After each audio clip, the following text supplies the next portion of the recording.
Good evening friends. एक नया probable question set के साथ मैं फिर हाजिर हूँ, आपका फ्रेंड पूर्णचंद्र साहू।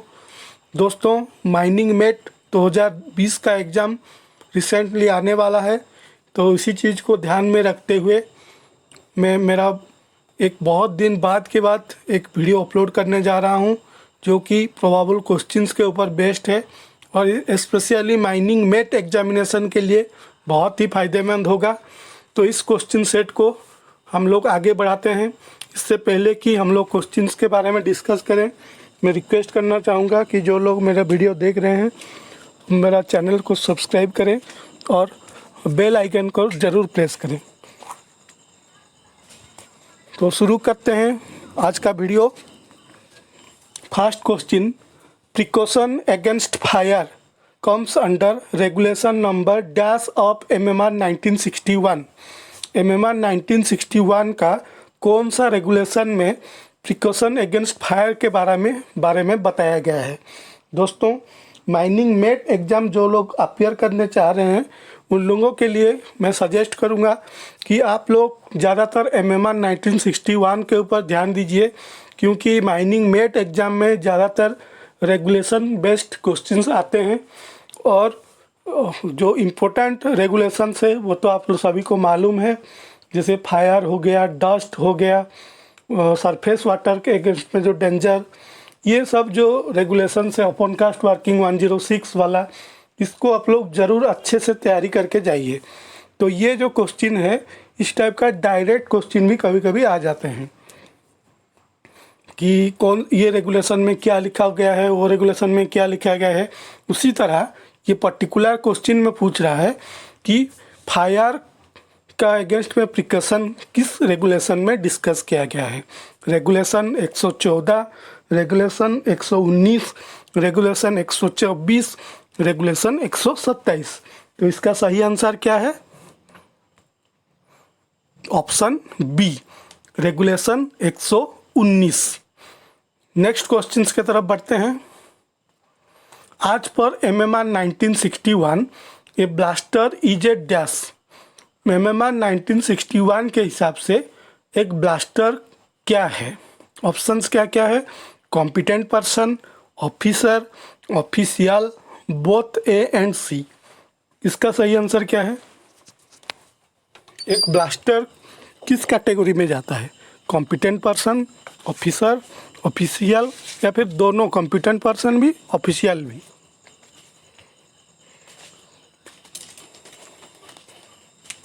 इसका सही आंसर है दोस्तों, इसको आंसर देने से पहले मैं बता देना चाहूँगा कि जो MMR में शुरुआत में रेगुलेशन 2 में जो डेफिनेशंस वाला चीज़ें हैं उसको आप लोग ज़रूर अच्छे से तैयारी करके जाइए। किसको हम लोग कॉम्पिटेंट पर्सन बोलते हैं माइंस में, किसको ऑफिशियल बोलते हैं, उसको आप लोग डेफिनेशन पढ़ेंगे तो समझ में आ जाएगा। और इसका सही आंसर क्या होगा इस पर्टिकुलर क्वेश्चन का? कॉम्पिटेंट पर्सन, जो कि ऑप्शन ए में है। ब्लास्टर को हम लोग ऑफिशियल में काउंट नहीं करते हैं, लेकिन उसको हम लोग ऑफिशियल में काउंट नहीं करते हैं, लेकिन वो कॉम्पिटेंट पर्सन में जाएगा। तो कॉम्पिटेंट पर्सन का डेफिनेशन अगर पढ़ेंगे और ऑफिशियल का डेफिनेशन पढ़ेंगे तो आपको ये चीज़ समझ में आ जाएगा कि क्यों वो ऑफिशियल में नहीं जाएगा और क्यों कॉम्पिटेंट पर्सन में जाएगा। तो इसका सही आंसर होगा option A. Next question, duties of magazine incharge is given in regulation number dash. Magazine का एक इंचार्ज रहता है जो रिसीव्ड करता है, इशू करता है, ये सब काम करता है मैगजीन इंचार्ज का। ड्यूटी जब मैगजीन इंचार्ज आप पढ़ेंगे तो उसमें लिखा गया है। तो ये जो ड्यूटीज है उस मैगजीन इंचार्ज का, ये कहाँ प्रेस्क्राइब किया गया है, कौन सा रेगुलेशन में?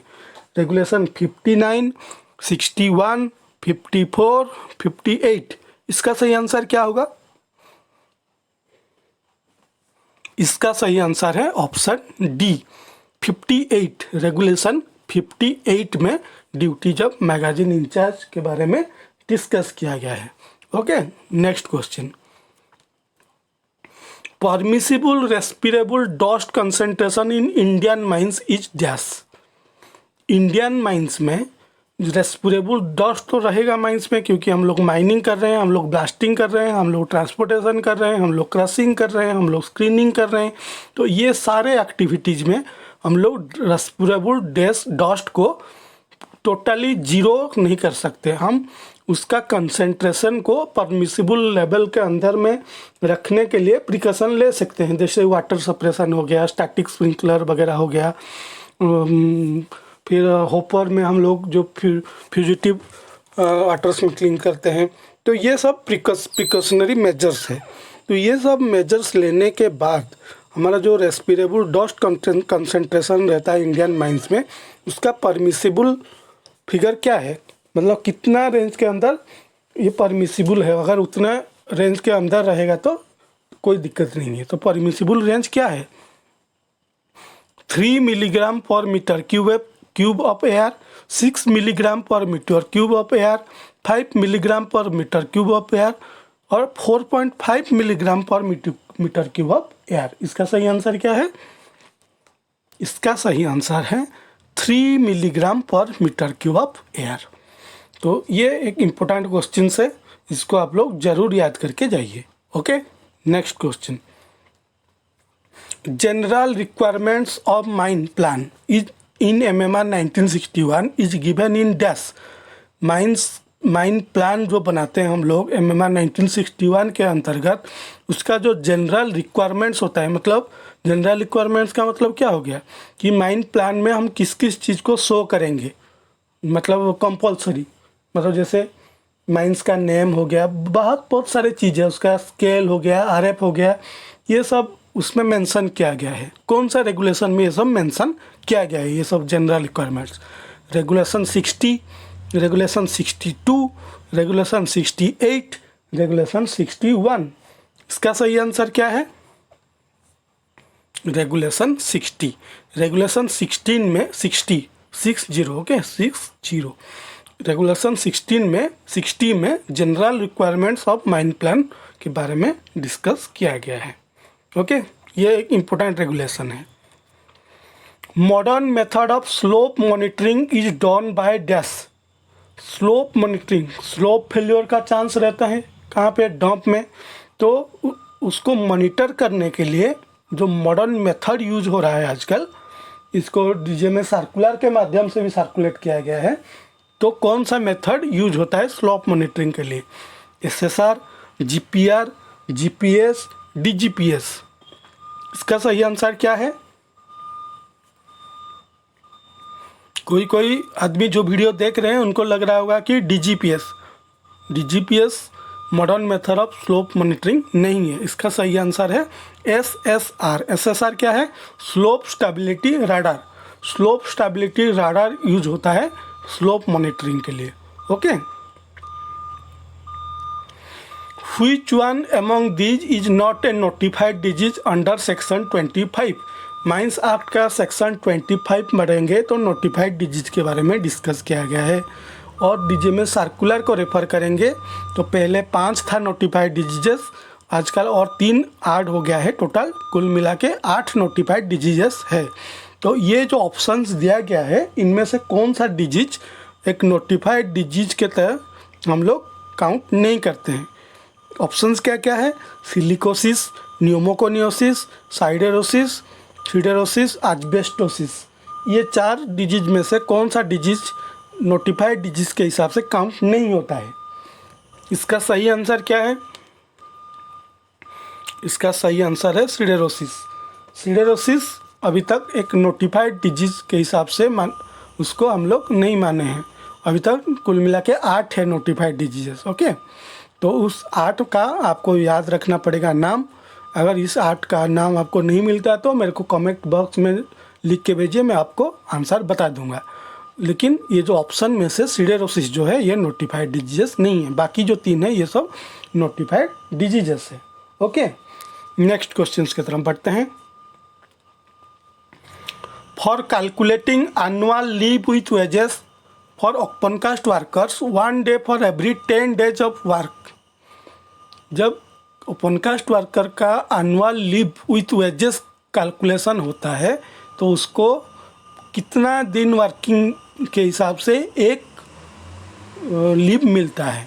उसका जो मैं कैलकुलेशंस का प्रोसीजर क्या है, अंडरग्राउंड वर्कर्स के लिए अलग है, ओपन कास्ट वर्कर्स के लिए अलग है। तो कितना दिन ड्यूटी करने से एक लीव उसके लिए वो एलिजिबल रहता है, ये बोल रहा है क्वेश्चन। ऑप्शन क्या है, 10, 15, 20, नॉन ऑफ दीज, यानी कि इनमें से कोई भी नहीं। तो क्या होगा इसका सही आंसर? कितना दिन ड्यूटी करने से एक ड्यूटी मिलता है, एक लीव के लिए एलिजिबल होता है एक ओपन कास्ट वर्कर? इसका सही आंसर है 20।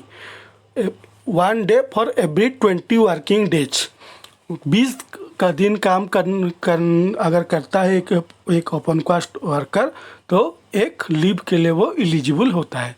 और बिलो ग्राउंड यानी कि अंडरग्राउंड माइंस का वर्कर्स के लिए 15 दिन में एक दिन का लीव प्रिस्क्राइब किया गया है, और ओपन कास्ट वर्कर्स के लिए 20 दिन में एक लीव। ओके, तो इसका सही आंसर होगा 20। Which of the following earning is not included in the ordinary rate of wages of the mine employee? एक माइंस एम्प्लॉय का ऑर्डिनरी रेट ऑफ वेजेस जो रहता है, इसमें ऑर्डिनरी रेट ऑफ वेजेस में ये जो ऑप्शन दिया गया है, कौन सा अर्निंग को उस ऑर्डिनरी रेट ऑफ वेजेस में हम लोग ऐड नहीं करते, वही बोल रहा है इस क्वेश्चन।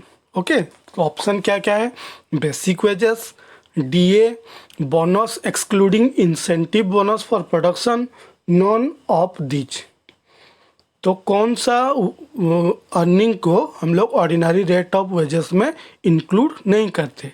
इसका सही आंसर क्या होगा?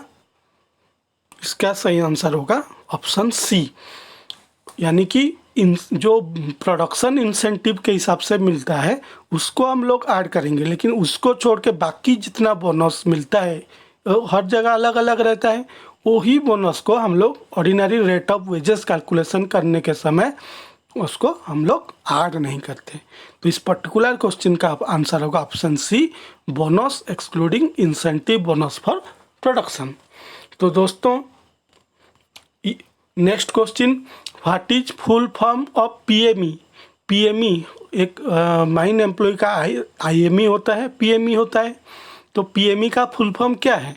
Premature medical examination, prior medical examination, periodical medical examination, none of these. इसका सही आंसर क्या है? इसका सही आंसर है option C, periodical medical examination. जो दो मेडिकल एग्जामिनेशन होता है, एक होता है आईएमई यानी कि इनिशियल मेडिकल एग्जामिनेशन। कोई भी माइन एम्प्लॉय जब माइंस में ज्वाइन करता है तो उस टाइम जो मेडिकल एग्जामिनेशन होता है, इसके बाद जाके उसका एनरोलमेंट होता है फॉर्म ए में, वोकेशनल ट्रेनिंग के बाद उस मेडिकल एग्जामिनेशन को बोला जाता है आईएमई, इनिशियल मेडिकल एग्जामिनेशन। इसके बाद हर 5 साल में एक बार होता है पीरियोडिकल मेडिकल एग्जामिनेशन। उसका भी कैटेगरी है, जिसका एज 45 ईयर्स से ज़्यादा है उसका 3 साल में एक बार पीरियोडिकल मेडिकल एग्जामिनेशन होता है। इसके बाद कुछ स्पेशल कंडीशंस है, कुछ माइंस के लिए 1 साल में होता है, कुछ माइंस के में हर 2 साल करने का प्रबंधन है। तो वो सब आपको याद रखना पड़ेगा। तो ये पर्टिकुलर जिसको कि हम आगे चल के कुछ जो नेक्स्ट वीडियो में मैं उस सब के बारे में आपको डिटेल्स में बताऊंगा। तो इस पर्टिकुलर क्वेश्चन का आंसर होगा कि पीएमई का फुल फॉर्म क्या है, पीरियोडिकल मेडिकल एग्जामिनेशन। ओके, तो दोस्तों ये था कुछ important questions for mining met examination 2022। तो thank you for watching my channel.